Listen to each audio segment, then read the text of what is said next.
नमस्कार, स्वागत है आपका मध्य प्रदेश के समाचार में। तो आज हो गया है 6 नवंबर 2020। तो मध्य प्रदेश की बड़ी खबरों पर बात करने से पहले आपसे निवेदन है कि कृपया वीडियो को लाइक और चैनल को सब्सक्राइब कर देना, क्योंकि आपका लाइक करना ही हमारी मेहनत का फल होता है।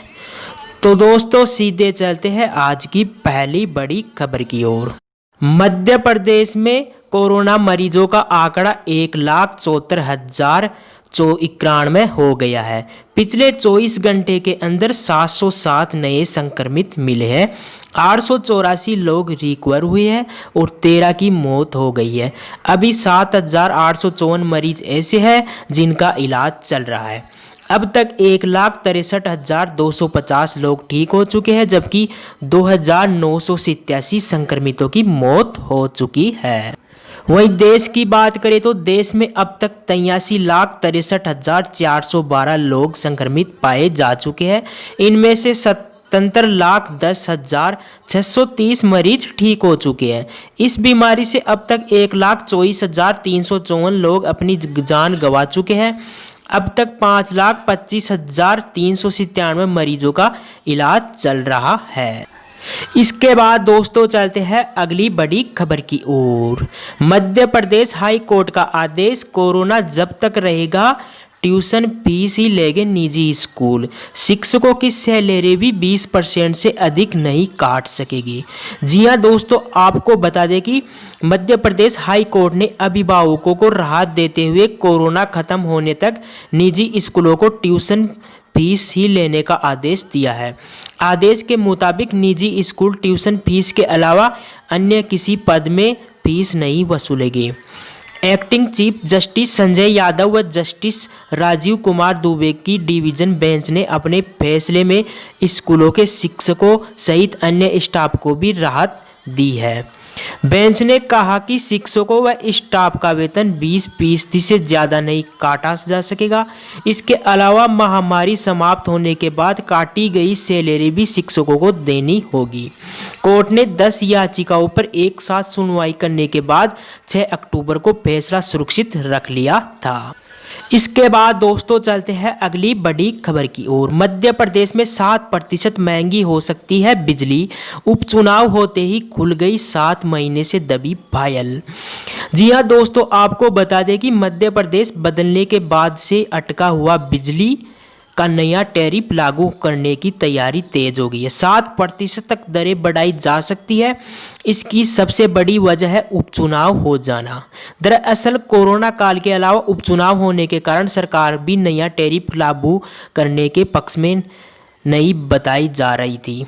7 महीनों तक मामला टलता रहा, सुनवाई भी नहीं हुई। अब उपचुनाव में सकारात्मक माहौल देखकर इस पर जल्द फैसला हो सकता है, जो बिजली उपभोक्ताओं के लिए भार बढ़ाने वाला होगा। वजह यह है कि सरकार आर्थिक संकट से गुजर रही है और इस साल 8 महीने में मध्य प्रदेश की तीनों बिजली कंपनियों को 2,000 करोड़ रुपए का नुकसान हो चुका है। इसके बाद दोस्तों चलते हैं अगली बड़ी खबर की ओर। मध्य प्रदेश के 46 विभागों को स्वीकृत बजट का 10% ज़्यादा खर्च पर रोक। केवल PWD चिकित्सा सहित 8 विभागों को छूट। जी हां दोस्तों, आपको बता दें कि कोरोना संक्रमण की वजह से प्रदेश को स्वयं और केंद्रीय करों से मिलने वाली राशि में कमी आई है। इसका असर बजट पर भी पड़ा है। लोक निर्माण, जल संसाधन, चिकित्सा, शिक्षा सहित 8 विभागों को छोड़कर 44 विभागों को स्वीकृत बजट का 10% से ज़्यादा हिस्सा खर्च करने की अनुमति नहीं दी गई है। पिछले साल की आर्थिक मंदी और इस साल कोरोना संकट में प्रदेश की अर्थव्यवस्था प्रभावित हुई है। इसके बाद दोस्तों चलते हैं अगली बड़ी खबर की ओर। सांवेर उपचुनाव वोटों की गिनती सुबह 8 बजे से 14 टेबलों पर 28 राउंड में होगी काउंटिंग। वीवीपैट की पर्ची मिलान के बाद होगा रिजल्ट घोषित। जी हां दोस्तों, आपको बता दें कि सांवेर विधानसभा चुनाव के लिए 3 नवंबर को हुई वोटिंग के बाद अब शुक्रवार से मतगणना की तैयारी शुरू हो जाएगी। 10 नवंबर को होने वाली काउंटिंग के लिए इस बार नेहरू स्टेडियम में चुनाव आयोग के लिए नियमानुसार 14 टेबल टेबल पर राउंड वार मतगणना होगी। स्टेडियम के 2 हॉल में 7-7 टेबल लगाई जाएगी। कोरोना के कारण इस बार पोलिंग बूथ की संख्या बढ़ाई गई थी। सुबह 8 बजे से शुरू होने वाली मतगणना के परिणाम आने में दोपहर हो जाएगी, क्योंकि करीब 28 राउंड की गिनती यहाँ होगी। काउंटिंग की तैयारी के लिए 4 कर्मचारियों का वेतन किया गया है। काउंटिंग के बाद कुछ बूथों की वीवीपैट की पर्ची का भी मिलना होगा, इसके बाद ही घोषित किए जाएगी। इसके बाद दोस्तों चलते हैं अगली बड़ी खबर की ओर। मध्य प्रदेश में 30 दिन में चौथी बार बाजार से लिया 1000 करोड़ का कर्ज, 7 माह के कार्यकाल में 10वां मौका। जी हाँ दोस्तों, आपको बता दें कि कोरोना महामारी के चलते प्रदेश का आर्थिक संकट लगातार गहराता जा रहा है। शिवराज सरकार 30 दिन में चौथी बार बुधवार को बाजार से 1000 करोड़ रुपए का कर्ज लिया है। इससे पहले 7, 13 और 21 अक्टूबर को सरकार ने बाजार से 1-1000 करोड़ रुपए का कर्ज ले चुकी है। शिवराज सरकार अपने 7 माह के कार्यकाल में 9वीं बार कर्ज ले रही है। वित्त विभाग के नोटिफिकेशन के मुताबिक 4 अक्टूबर को 1000 करोड़ रुपए 20 साल के लिए 1000 करोड़ रुपए का कर्ज लेने की प्रक्रिया पूरी कर दी गई है। इसके बाद दोस्तों चलते हैं अगली बड़ी खबर की ओर। एमपी इलेक्शन सावर न्यूज। कांग्रेस की नज़र फॉर्म 17 पर, मतगणना के पहले हो रहेगी कार्यकर्ताओं की खास ट्रेनिंग। जी हाँ दोस्तों, आपको बता दें कि सट्टा बाजार के आंकलन गलत साबित हो गए।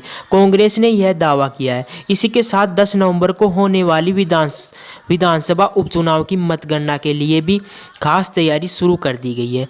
उपचुनाव के पहले कांग्रेस अपने उन कार्यकर्ताओं को भी खास प्रशिक्षण देगी जो मतगणना में उम्मीदवार के एजेंट के रूप में मौजूद रहेंगे। प्रदेश कांग्रेस अध्यक्ष कमलनाथ ने भी मतगणना के लिए उम्मीदवारों को खास एहतियात बरतते हुए फॉर्म 17 के मिलान को लेकर निर्देश जारी कर दिए हैं। इसके बाद दोस्तों चलते हैं अगली बड़ी खबर की ओर। भोपाल में बिहार सांस्कृतिक परिषद का फैसला, छठ पूजा में पॉलीथीन लाने पर रहेगी पाबंदी। जी हां दोस्तों, आपको बता दें कि बिहार सांस्कृतिक परिषद की ओर से बेलबखेड़ा ई सेक्टर स्थित मां सरस्वती मंदिर प्रांगण में 18 से 21 नवंबर तक छठ पर्व मनाया जाएगा। छठ पूजा के लिए छठ घाटों की साफ सफाई की जा रही है। परिषद ने इस बार छठ पूजा पर पॉलीथीन लाने पर पाबंदी लगा दी है। भोजपुरी समाज के लोग सिर्फ वनस्पतियों के बने सामान का ही इस्तेमाल करेंगे। बांस के बनाए सूपा का इस्तेमाल किया जाएगा। इसके बाद दोस्तों चलते हैं अगली बड़ी खबर की ओर। उज्जैन में 15 साल में 34 से 54 हजार हो गई है गरीब परिवारों की संख्या। अब जांच की जा रही है। जी हां दोस्तों, आपको बता दें कि आपको जानकर हैरानी होगी कि 1,37,092 परिवार वाले उज्जैन शहर में गरीब परिवारों की संख्या 15 सालों में 34,500 से बढ़कर 54,723 हो गई है, यानी 58% वृद्धि हुई है। अब सवाल यह है कि क्या वाकई इतने गरीब परिवार शहर में हैं या फिर फर्जी तरीके से इनके नाम गरीबी रेखा की सूची में जोड़े गए हैं। अगर आंकड़े सही है तो स्थिति रोजगार और पुनर्वास के विभिन्न कार्यक्रमों पर भी सवाल खड़ी कर रही है। उज्जैन नगर निगम की एक रिपोर्ट के अनुसार राज्य शासन ने गरीब रेखा से नीचे जीवन यापन करने वाले परिवारों का 15 साल पहले साल 2005 से 5 में सर्वे कराया था। तब गरीबी रेखा की सूची में 35,500 परिवारों के नाम शामिल किए गए थे। वर्ष 2010 तक इस सूची में न किसी का नाम जोड़ा गया और न ही काटा गया है। इसके बाद दोस्तों चलते हैं अगली बड़ी खबर की ओर। भोपाल कांग्रेस विधायक मसूद के 4 अवैध निर्माण ढाहे, फ्रांस के खिलाफ किया था प्रदर्शन। जी हां दोस्तों, आपको बता दें कि मध्य प्रदेश की राजधानी भोपाल में कांग्रेस विधायक आरिफ मसूद के कॉलेज पर प्रशासन ने बुलडोजर चलाया है। विधायक के कॉलेज पर यह कार्रवाई 4 अवैध हिस्सों को लेकर की गई है। वहीं विधायक के समर्थकों द्वारा प्रदर्शन की आशंका के मद्देनजर भारी पुलिस बल की तैनाती की गई है। गौरतलब है कि कुछ दिनों पहले भोपाल में फ्रांस के खिलाफ जंगी प्रदर्शन के दौरान आपत्तिजनक बातें कहने पर मसूद के विरुद्ध धार्मिक भावनाएं भड़काने का मामला दर्ज हुआ है।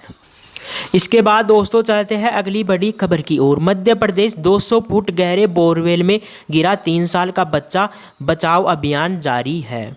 जी हां दोस्तों, आपको बता दें कि मध्य प्रदेश के निवाड़ी जिला मुख्यालय में लगभग 36 किलोमीटर दूर 12 बुजुर्ग गांव में बुधवार सुबह 3 साल का एक बच्चा 200 फुट गहरे बोरवेल में गिर गया।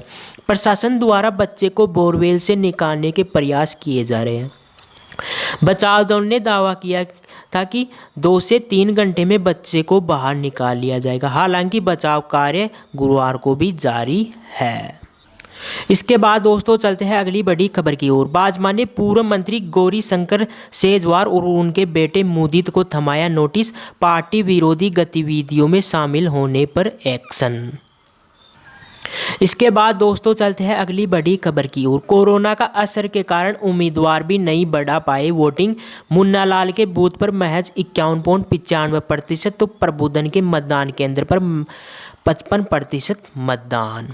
इसके बाद दोस्तों चलते हैं अगली बड़ी खबर की ओर। राजधानी में 15 रुपये किलो तक कम हो गए प्याज के दाम, एक्सपोर्ट लिमिट लगने से प्याज के दामों में आएगी गिरावट। जी हां दोस्तों, आपको बता दें कि मध्य प्रदेश सरकार ने केंद्र की घोषणा के 12 दिन बाद बुधवार को प्याज पर एक्सपोर्ट लिमिट लगा दी है। इसके चलते प्याज के दामों में 15 से 10 रुपये गिरावट आने की उम्मीद है, यानी दीपावली के आसपास प्याज की महंगाई में राहत मिलेगी। तो दोस्तों ये थी मध्य प्रदेश की सुबह से शाम तक की तमाम बड़ी खबरें। यदि आपने अभी तक हमारे चैनल को सब्सक्राइब नहीं किया है तो इसे सब्सक्राइब कीजिए और बेल आइकन के नोटिफिकेशन को ऑन कर लीजिए।